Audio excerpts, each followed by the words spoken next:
Inibingelela ngiphinda kunamukele kweza namuhla izithi ubaba udokotela waziwa kakhulu einkundleni zokuxhumana ushiya abantu abaningi bedidekile ngenkulumo yakhe emayelana nobungcwele bakwaShembe kanye nobugebengu. Into engifuna ukuchaza lana ilento ekhulunywayo ukuthi if ukuthi ubuhleni babaNazaretha indawo engcwele, why isenanda enobugebengu obukhulu kangaka?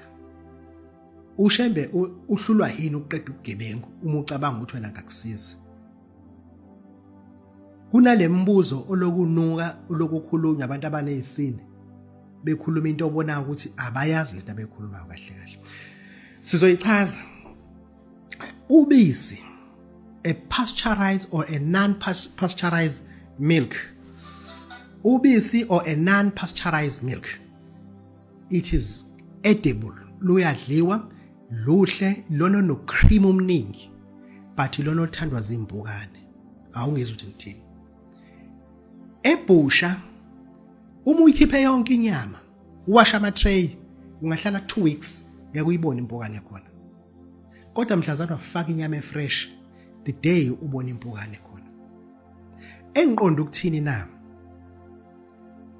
Indawo enobungcwele uSathane uyayithanda ukuyisebenzisa.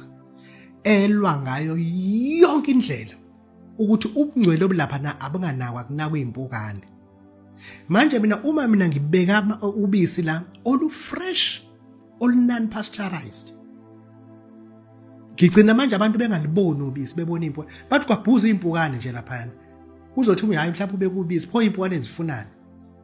Ngoba nje into ebukwayo ukuthi uShembe uma kuthiwa ikhona lento yakhe, pho yini ubugebengu kube nobugebengu ngakho? Into edala lokho uyivese kusesihogweni.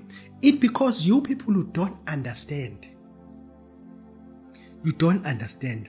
Usimende ozokwakha ibhilidi, once wahlanganiselwa ukufakwa kwakhe ibhilidi, within 1 hour ungasebenzile woma same time. Kodwa uma ungezolakha ibhilidi uhleli lapha eHardware ungahlala 10 years awubi. It because usuzokwakha ibhilidi.